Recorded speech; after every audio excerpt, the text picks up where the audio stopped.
आहे पुण्यातली, त्यांच्यासाठी शिवसेनेने काय केलं नाही मला सांगा. सर्व काही केलेलं आहे, सर्व काही दिलेलं आहे, तरी कोणी निघाल्यात असं तुम्ही म्हणताय, त्याच्यावरती माझ्याकडे उत्तर नाही. धनंजय मुंडे भगवानगडावर गेले, नामदेव शास्त्रींनी पत्रकार परिषद घेतली, ते म्हणतात की ते कुठलीही गुन्हेगार नाहीयेत आणि समाज त्यांच्या पाठीशी आहे. Pressure tactics.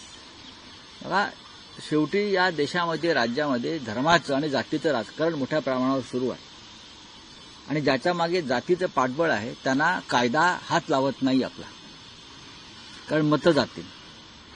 देवेंद्र फडणवीस यांची सुद्धा भूमिका तीच आहे, अजित पवारांची भूमिका तीच आहे. ज्याच्या मागे त्याच्या जातीची मतं आहेत त्याच्या बाबतीत कायदा नरम आणि वाकलेला असतो आणि जे कायद्याचे चौकीदार आहेत, गृहमंत्री आहेत, डेप्युटी सीएम आहेत, मुख्यमंत्री आहेत, ते सुद्धा जातीची ताकद बघून त्या नेत्याच्या मागे त्यांनी काय केलंय किंवा नाही केलं याच्यावरती विचार करतात. हे दुर्दैवाने या राज्यात आता सुरू आहे. चर्चा करणार नाहीत धनंजय मुंडेंच्या राजीनाम्यावर, चर्चा बंद होईल, कारण ज्या प्रकारे नामदेव शास्त्री म्हणतात पूर्ण समाज आता त्यांच्या बाजूने. नाही, प्रश्न तोच आहे ना. आम्ही सुद्धा समाजाबरोबरच आहोत. समाज कोणता हा नाही, समाज हा महाराष्ट्राचा समाज आहे. पण महाराष्ट्रामध्ये एक जातीय राजकारण सुरू झालेलं आहे की जाती जातीचं राजकारण आणि त्यानुसार नेते.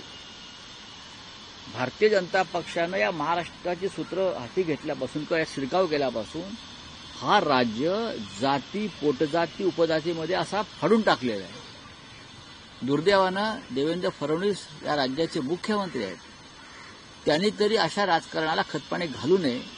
पण मराठा विरुद्ध ओबीसी, अमुक विरुद्ध तो, या राजकारणामुळे भारतीय जनता पक्षाला सध्या बरे दिवस आहे. पण फडणवीस म्हणत आहे की धनंजय मुंडेंच्या बाबतीत अंतिम निर्णय अजित पवारच घेतील. मुख्यमंत्री अजित पवार म्हणतात की देवेंद्र फडणवीस मुख्यमंत्री. ही टोलवाटोलवी आहे, ही बॉलची टोलवाटोलवी आहे. गांभीर्य कळत नाही ह्या लोकांना. अमित शहा काय करतायत मग? देशाचे गृहमंत्री आहेत ना ते. हे सरकार महाराष्ट्रातलं त्यांनी आणलेलं आहे, त्यांच्यामुळे आलं आहे. त्यांनी ईव्हीएम सेट केलेले आहेत, त्यांच्यामुळे हे सगळं सुरू आहे या राज्यामधला गोंधळ. फडणवीस म्हणतायत अजित पवार, अजित पवार म्हणतात फडणवीस.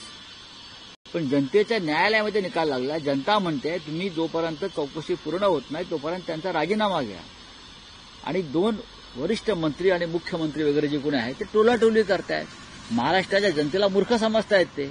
ठाकरेंचा मेळावा झाला, त्यात संपूर्ण भाषणामध्ये कुठेही आतापर्यंत उद्धव ठाकरे किंवा ठाकरे गटावर टीका झाली नाही. पहिल्यांदाच असं केलं की ठाकरेंच्यावर बोलले नाही. आज तुम्ही देखील राज ठाकरेंची स्तुती केली.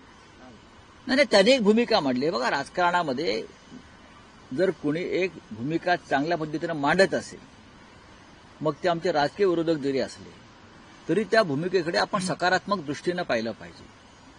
या देशामध्ये अनेक लोक ईव्हीएमवर भूमिका मांडतायत, महाराष्ट्रामध्ये सुद्धा आम्ही मांडतोय. पण भारतीय जनता पक्षाबरोबर सख्य असलेले राज ठाकरे, भारतीय जनता पक्षाबरोबर किंवा एकनाथ शिंदे यांच्या गटाबरोबर सख्य असलेले राज ठाकरे सुद्धा ही भूमिका मांडतायत.